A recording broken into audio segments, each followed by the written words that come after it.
नमस्कार, मेरा नाम है अभिषेक और आप देख रहे हैं बिहार दस्तक की पॉडकास्ट सीरीज का 16वां एपिसोड, जिसमें आज हमारे साथ बातचीत करने के लिए मौजूद हैं विनोद श्रीवास्तव जी, जो 2014 में पूर्वी चंपारण सीट से लोकसभा चुनाव आरजेडी के टिकट पर लड़ चुके हैं। इसके अलावा 2015 में उन्होंने बिहार विधानसभा चुनाव भी यहाँ की विधानसभा सीट से लड़ा था। पूर्व में विनोद श्रीवास्तव जी लालू प्रसाद यादव के पर्सनल सेक्रेटरी भी रह चुके हैं। बहुत बहुत शुक्रिया विनोद जी आपका हमारे साथ जुड़ने के लिए। जी, थैंक यू, धन्यवाद। जी बताएं। जी विनोद जी, किस तरह से आप देख रहे हैं कोरोना वायरस जो फैल रहा है बिहार राज्य में, उसको किस तरह से देखते हैं? देखिए, ये कोरोना वायरस तो पूरे दुनिया में फैल गया है और कोरोना वायरस जो हिंदुस्तान में फैला है इसका तो हम क्या पूरे देश बता रही है कि इसको अगर समय पर लॉकडाउन किया जाता तो शायद थोड़ा और कंट्रोल करने में जो लेट हुई, करीब 1 महीना लेट हुई, लेकिन अब जो भी हो, भारत सरकार और मैं बिहार की जनता को और देश की जनता को धन्यवाद देना चाहता हूँ कि भारत के बिहार के काफी एनर्जेटिक लोग होते हैं जो घर में रहना पसंद नहीं करते हैं, लेकिन वो अपने काम में या अपने जिस काम में, पढ़ाई में हो, काम में हो, मजदूरी में हो, जहाँ भी हो, तत्परता से बिहार के लोग और देश के लोग सक्रिय रहते हैं। लेकिन हम धन्यवाद देश के और बिहार की जनता को देना चाहते हैं कि इस लॉकडाउन में, इस महामारी में उन्होंने अपने को समेट करके अपने परिवार के साथ देश को बचाने के लिए आगे आए। इसके लिए मैं धन्यवाद देता हूँ। अब कोरोना की जो मामला है, अभी जिस तरह से देश को या बिहार को जितना चाहिए था टेस्टिंग किट या जितना ट्रीटमेंट, इस तरह से पूरी तैयारी तो है नहीं। न बिहार में भी तैयारी है और हम अपने बिहार वासियों को आपके माध्यम से, बिहार दस्तक से जिन्होंने मेरा इंटरव्यू ले रहे हैं, मैं उनको धन्यवाद बिहार वासियों को दे रहा हूँ कि और संयम बरतने की जरूरत है, क्योंकि अभी ये मामला और आगे तक जाएगी। कोई ऐसा नहीं है कि आज ये लंबी लड़ाई लड़नी है और आपको अपने लिए नहीं जीना है, अपने परिवार के लिए जीना है और अपने बिहार वासियों के लिए जीना है, अपने देशवासियों के लिए जीना है। इसलिए हम सभी मिलकर के इस महामारी से लड़ाई लड़ना है और अपने को संयम बरत के, सोशल डिस्टेंस मेंटेन करके और घर में रहना है या कहीं काम में भी आप लोग जा रहे हैं, जो लोग भी, तो सोशल डिस्टेंस मेंटेन करना है। सर, जिस तरह से आपने देखा कि मजदूरों को लाने के लिए श्रमिक एक्सप्रेस चलाई गई, लेकिन उसके बाद बवाल खड़ा हो गया कि श्रमिक एक्सप्रेस का किराया मजदूर कैसे दे पाएंगे। केंद्र और विपक्ष एक दूसरे पर जमकर हमलावर हुए और उसके बावजूद लोग एक दूसरे पर, यानी केंद्र सरकार और राज्य सरकार दोनों एक दूसरे पर कड़े आरोप लगा रहे हैं। किराया वसूला जा रहा है, किराया वसूलने की भी खबर है कि श्रमिकों से पैसा लिया जा रहा है टिकट का। ऐसी सिचुएशन में सर मजदूर कहाँ से पैसा दे पाएगा? देखिए, आपने ये बात, बड़ी अच्छी बात उठाई है कि मजदूरों को वो भी लाया कब गया जब बिहार में देश के कई राज्य अपने क्षेत्रों के लोगों को जब बुलाने का सिलसिला शुरू हुआ और बिहार वासी पूरे देश में टकटकी निगाहें लगे हुए थे सभी की कि शायद बिहार के मुखिया, हमारे जो डबल इंजन की सरकार है, नीतीश जी इसकी पहल करके और हम लोग को भी बुलाएंगे। जब बिहार वासी एकदम तड़प गए और विपक्ष के नेता माननीय तेजस्वी यादव को मैं धन्यवाद देता हूं आपके माध्यम से कि उन्होंने जब आंदोलन छेड़ा संदेश के माध्यम से, मीडिया के माध्यम से, सोशल मीडिया के माध्यम से, और बिहार सरकार को झकझोड़ा कि आप जो है गूंगी बहरी सरकार हैं, आप अपने बिहार वासी को मरने के लिए मत छोड़िए, वहाँ भूखे तड़प रहे हैं और आप आगे बढ़िए। हमारे बिहार के मुखिया माननीय नीतीश कुमार जी इसमें एकदम शिथिल और एकदम ठंडा पड़े हुए थे, लेकिन जब विपक्ष की लगातार दबाव पड़ी तब उन्होंने भारत सरकार पर ठिकरा पड़ा। भारत सरकार ने उनको कहा कि नहीं, आप बुलाइए, आप बस का इंतजाम कीजिए। फिर उन्होंने हाथ खड़ा कर दिया। फिर हमारे तेजस्वी यादव जी ने 2000 बसों का, वो कई ट्रांसपोर्टरों से बात की और 2000 बसों का उन्होंने कहा बिहार सरकार को कि आप देश में जहाँ भी जिस एरिया में आपको बुलाना है बुलाएं लोगों को, आपको जो व्यवस्था किए हो, मैं 2000 बस हम अपने स्तर से, मेरे पार्टी अपने स्तर से देगी। लेकिन माननीय हमारे नीतीश कुमार जी का मंशा बहुत क्लियर नहीं था। जब लगातार दबाव पड़ा और तब जाकर के उन्होंने केंद्र सरकार पे जब दबाव पड़ा तो केंद्र सरकार की तरफ से और कहीं कहीं से अभी ट्रेनें चल रही है, लेकिन ये इक्का दुक्का ट्रेनें से कभी कहीं से कभी कहीं से जो आ रही है, इसको जरूरत है क्योंकि बिहार के लोग लगभग 25 से 30 लाख लोग देश में फंसे हुए हैं और सब लोग चाह रहे हैं, त्राहिमाम कर रहे हैं, सब लोग अभी घर जाना चाह रहे हैं। घर जाकर के और अपने परिवार के साथ, अपने बाल बच्चों के साथ पहले वो मिलना चाहते हैं, क्योंकि उनके घर में माँ बैठी हैं, उनकी पत्नियां बैठी, उनके भाई बैठे हुए देख रहे हैं कि हमारा जो सूरत में, औरंगाबाद, बेंगलोर में, बॉम्बे में, दिल्ली में भूखे जो मेरे भाई मर रहे थे वो अब आना चाह रहे हैं। इसलिए अब जरूरत है हमारे माननीय मुख्यमंत्री जी को, डबल इंजन की सरकार को, कि ज्यादा से ज्यादा भारत सरकार से बात करके ज्यादा से ज्यादा ट्रेनें चलावें और ज्यादा से ज्यादा बिहारवासी को बिहार बुलाने की जरूरत है, क्योंकि तेजस्वी यादव जी इसके लिए लगातार हम बिहार वासियों की तरफ से तेजस्वी यादव जी को बधाई देंगे, बिहार वासियों की तरफ से हम तेजस्वी यादव जी को सैल्यूट करेंगे कि वो लगातार इसमें बिहार सरकार से गुहार लगा रहे हैं और वो दबाव बनाए हुए, तभी जाकर बिहार सरकार ये बुलाने का सिलसिला शुरू किया है भारत सरकार से बातें करके। सर खबरें ये भी हैं कि कई जगह, खाली बिहार में नहीं पूरे देश में लोग फंसे हुए हैं, मजदूर फंसे हुए हैं, श्रमिक वर्ग फंसा हुआ है, लेकिन जो बस संचालक है ना, वो मजदूरों से सर किराया वसूलने से पीछे नहीं हट रहे हैं। जमकर वसूली की जा रही है सर, चाहे वो राजस्थान के बस संचालक हो, चाहे वो किसी दूसरे राज्य के बस संचालक हो, चाहे वो बिहार राज्य के बस संचालक हो, जमकर मजदूरों को लूटा जा रहा है। सर इस पर मजदूरों के लिए क्या किया जा सकता है, आप इसमें कुछ बताएंगे? देखिए, बस संचालक तो बहुत जगह प्राइवेट बस संचालक जो कंडक्टर और खलासी हैं, ये तो सरासर उस राज्य के बिहार में कई जगह हम आपके टीवी के माध्यम से, कई चैनलों के माध्यम से देखे हैं कि ट्रेनों में भाड़ा वसूली गई।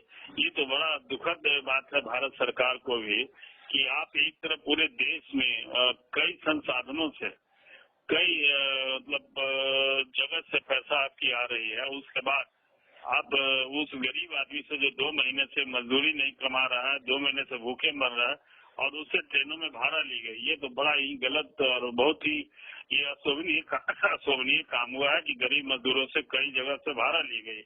इसकी जब तेजस्वी यादव जी ने जब ये रेट किया तो फिर आपस में भारत सरकार केंद्र सरकार पर ठीकरा फोड़ रही है, केंद्र सरकार भारत सरकार पर ठीकरा फोड़ रही है। ये सरासर देखिए, हमको याद है क्योंकि माननीय पूर्व रेल मंत्री आदरणीय लालू यादव जी के साथ हम रहे हुए मंत्रालय के टाइम में, एक बार है कि शायद कोसी बेल्ट में बाढ़ आ गई थी, बहुत उस क्षेत्र में Lalu ji free of cost पूरे ट्रेनें, कई दर्जन ट्रेन चलाई थी, 1 रुपया भी नहीं लगा था। और हमारे रेल मंत्रालय में ऐसा नहीं है। अगर भारत सरकार की और बिहार सरकार की इच्छा शक्ति की बात है, वो गरीबों को पूरे देश में जिस राज्य में है वहाँ फ्री पहुँचाया जा सकता है। और उस राज्य की जवाबदेही है कि अपने संसाधन से मजदूरों को घर तक पहुँचाना चाहिए। ये बड़ा गलत चारों तरफ से आ रहा है कि पैसा बस से वसूला जा रहा है, बस में, और ट्रेनों में पैसेंजर से वसूला जा रहा है। जी सर, ये तो हो गई मजदूरों की बात, श्रमिकों की बात, उनको घर लाने की, अपने राज्य वापस लाने की। अब बात करते हैं सर राजनीति पर, क्योंकि आप खुद भी एक बार लोकसभा चुनाव, एक बार विधानसभा चुनाव लड़ चुके हैं।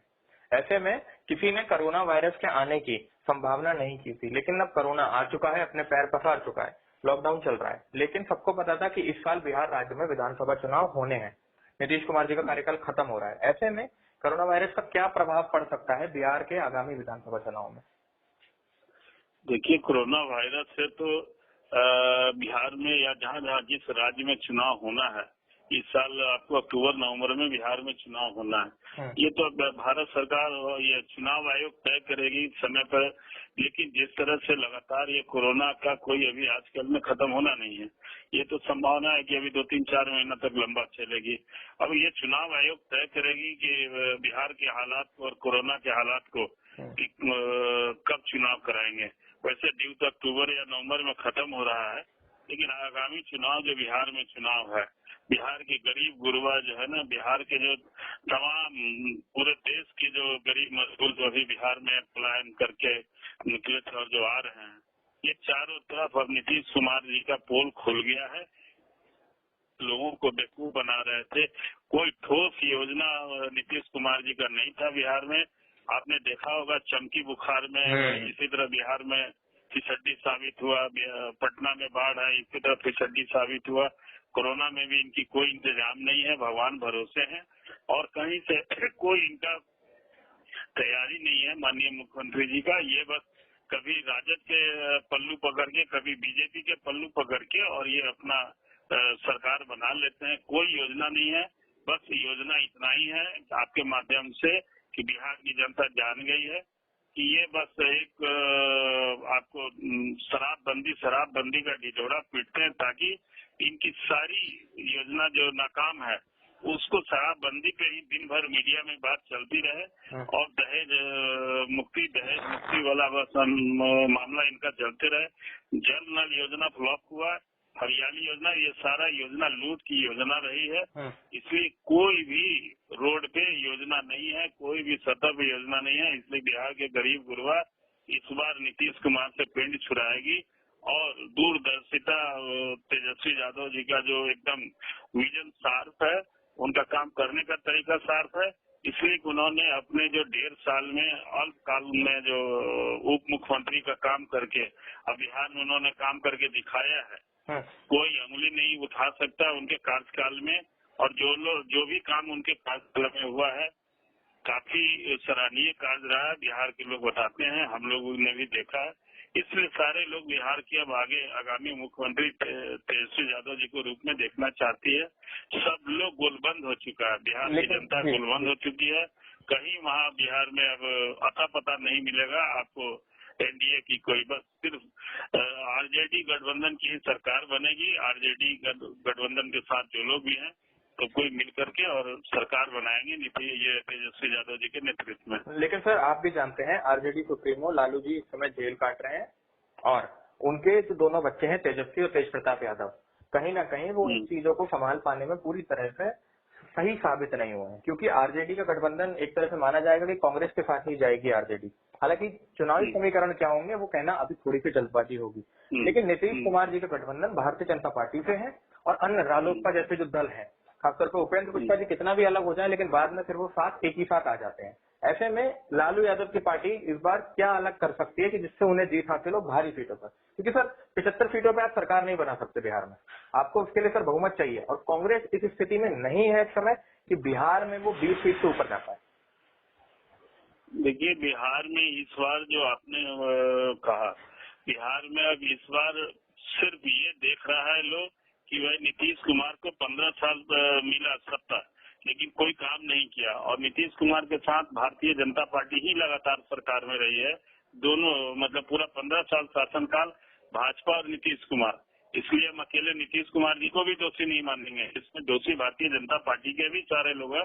साथ साथ ये अभी कई 2014 से 19 तक कई मंत्री बिहार में रहे। हमारे राधा मोहन सिंह पूरा 5 साल कृषि मंत्री रहे बिहार में और लेकिन कृषि मंत्री का कोई काम नहीं उन्होंने किया, सीधे लूट मंत्री के रूप में उनको लोग जानता है। इसलिए बिहार में जितना भी मिनिस्टर 2014 से 19 तक केंद्र के मंत्री रहे या बिहार के मंत्री रहे, अभी बिहार सरकार में प्रमोद कुमार मोतिहारी के और सांस्कृतिक मंत्री है, 5वां टर्म आपके विधायक रहे हैं।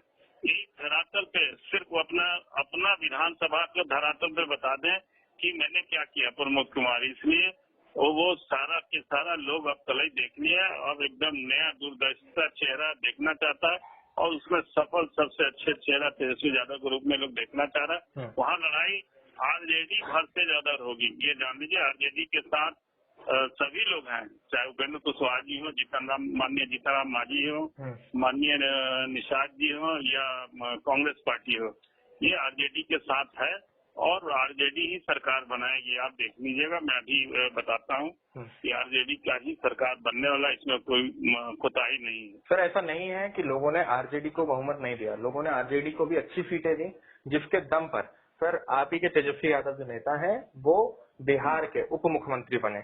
लेकिन उसके बाद चीजें बदली, राजनीति अनिश्चितताएं हैं, राजनीति में अनिश्चितताएं होती रहती हैं, वही हुआ। भारतीय जनता पार्टी ने अलायंस किया।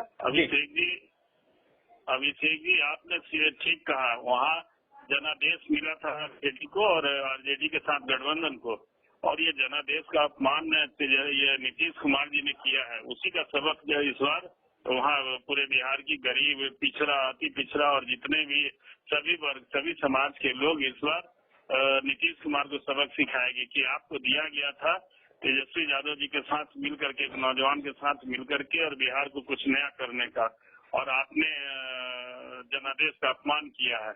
इसलिए इस बार वहाँ की जनता सबक सिखाएगी। सर, रोजगार बड़ी समस्या है और भारत में युवाओं की संख्या तेजी से बढ़ रही है। लगभग 50% से ऊपर भारत में लोग युवा हैं, लेकिन उन युवाओं के पास रोजगार ही नहीं है। आप देखेंगे लॉकडाउन में भी नौकरियां बहुत तेजी से गई हैं, करोड़ों की संख्या में नौकरियां चली गई हैं लॉकडाउन में। ऐसे में बिहार विधानसभा चुनाव में रोजगार का मुद्दा क्या केवल चुनावी मुद्दा और एजेंडा बनकर रह जाएगा, या इस पर सच में कोई खाका तैयार किया जाएगा?